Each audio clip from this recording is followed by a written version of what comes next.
قاعدہ نمبر 3 کے اندر ہم نے پڑھا تھا کہ را ساکن ہو اس سے پہلے والا حرف بھی ساکن ہو، ایسا حالت وقف کے اندر ہوتا ہے، اور اب ہم اس کے پہلے والے حرف کو دیکھیں گے، اس کے اوپر اگر زبر یا پیش آ جاتی ہے تو ہم اس را کو موٹا کر کے پڑھتے ہیں۔ مثال میں نے آپ کو دی ہے، جیسے لیلۃ القدر، ٹھیک ہے، را ساکن ہے، دال بھی ساکن ہے، قاف کے اوپر زبر ہے۔ بکم العسر، ٹھیک ہے، را بھی ساکن ہے، سین بھی ساکن ہے، عین کے اوپر پیش ہے، تو یہ دو را موٹی ہوتی ہیں۔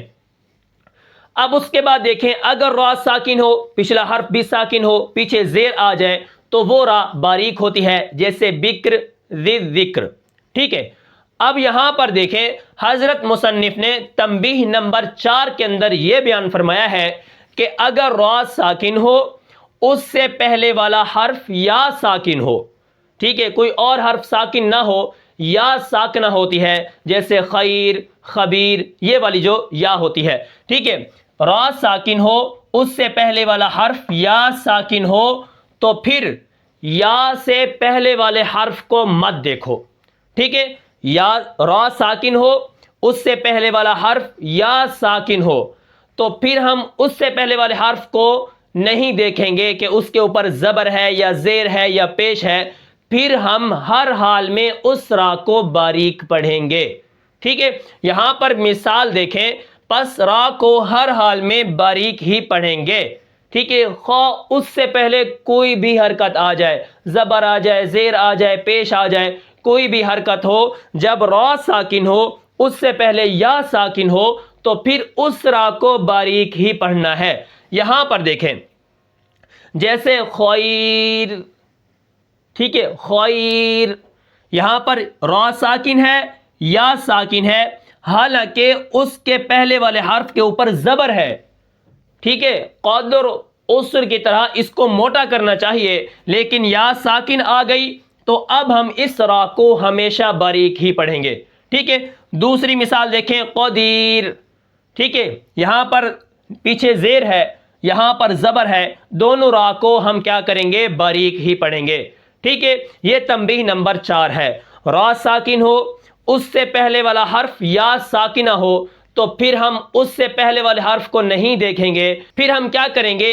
ہر حال میں اس را کو باریک ہی پڑھیں گے، ٹھیک ہے۔ جیسے مثال میں نے آپ کو دی ہے، خیر، قدیر، ان دونوں را کو باریک ہی پڑھیں گے، ٹھیک ہے۔ یہ تنبیہ نمبر 4 ہے۔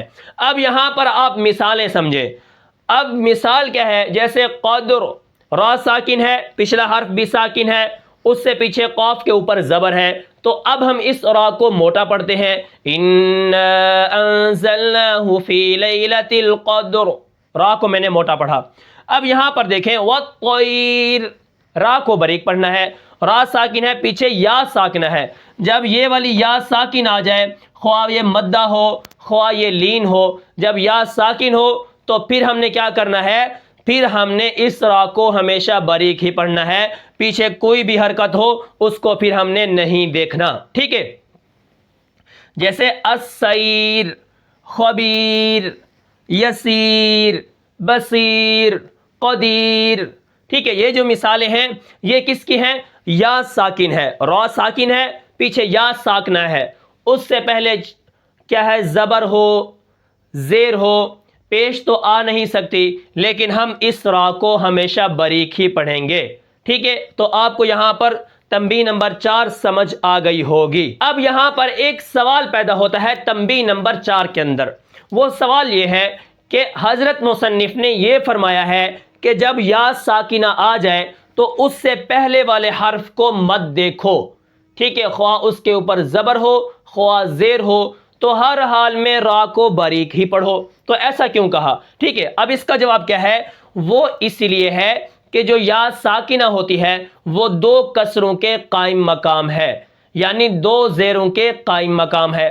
جب را ساکن ہو پیچھے زیر آ جائے تو ہم را کو باریک پڑھتے ہیں، جب را ساکن ہو پیچھے یا آ جائے، وہ 2 کسروں کے 2 زیروں کے قائم مقام ہے، تو پھر بدرجہ اولا ہم را کو باریک ہی پڑھیں گے، خواہ پیچھے زبر ہو خواہ پیچھے زیر ہو۔ جیسے یہاں پر دیکھیں، وَالطَّيْرِ، السَّيْرِ، خبیر، یسیر، ہم را کو ہمیشہ کیا ہے باریک ہی پڑھیں گے. تو یہ اس کا جواب ہے. جب دو کسرہ آ جائیں گے تو صاف ظاہر ہے پھر ہم را کو باریک ہی پڑھیں گے, بدرجہ اولا باریک پڑھیں گے. ٹھیک ہے. اب یہاں پر تنبیہ نمبر 4 کے اندر ایک اور سوال پیدا ہوتا ہے. دوسرا سوال وہ یہ ہے کہ حضرت مصنف نے اوپر یہ فرمایا ہے کہ جب یا ساکنہ آ جائے تو پہلے والے حرف کو مت دیکھو. ٹھیک ہے, یہ تو ہم نے پڑھ لیا. ہر حال میں اس را کو باریک پڑھو. ایسا کیوں کہا کہ ہر حال میں؟ حال سے کیا مراد ہے؟ ٹھیک ہے, ہر حال سے مراد یہ ہے کہ جب را ساکن ہو, پیچھے یا ساکنہ ہو, پھر اس کے پہلے والا حرف جو ہے وہ ہر حال یعنی زبر ہو خواہ زیر ہو تو پیش آ نہیں سکتی. یا ساکنہ سے پہلے زیر آئے گی, یا تو یا مدہ آئے گی, یا تو یا لین آئے گی. ٹھیک ہے, یا ساکنہ سے پہلے اگر زبر یا زیر آ جائے تو پھر ہم اس را کو باریک پڑھیں گے ہر حال میں. ٹھیک ہے, ہر حال سے مراد زبر آ جائے یا زیر آ جائے, پیش نہیں آ سکتی تو را کو ہر حال میں ہم باریک ہی پڑھیں گے. ٹھیک ہے, خبیر, قدیر, یسیر, السیر والطیر, را ساکن پیچھے یا ساکن ہو تو ہر حال میں را کو ہم نے باریک پڑھنا ہے. یہ قاعدہ نمبر 3 کے تحت تنبیہ نمبر 4 ہے. پچھلے والے سبق کے اندر ہم نے تنبیہ نمبر 1 بھی پڑھ لی ہے, تنبیہ نمبر 2 بھی پڑھ لی ہے اور تنبیہ نمبر 3 بھی پڑھ لی ہے. اور آج جو ہمارا سبق ہے وہ ہے تنبیہ نمبر 4. اسی طرح قاعدہ جو ہے قاعدہ نمبر 3 بھی ہم نے پڑھ لیا ہے. جیسا کہ آپ کو میں نے یہ بتایا تھا کہ اس لمحہ کے اندر جو را کے قاعدے ہم پڑھ رہے ہیں اس کے اندر کیا ہے 5 قاعدے ہیں اور 6 تنبیہات ہیں. ٹھیک ہے, 3 قاعدے ہمارے ہو گئے ہیں. آج ہم نے چوتھی تنبیہ پڑھی ہے. تو میں امید کرتا ہوں کہ آپ کو یہ سبق سمجھ آیا ہوگا. پھر ملتے ہیں انشاءاللہ اگلے سبق میں. تب تک کے لیے مجھے اجازت دیجیے. اللہ حافظ.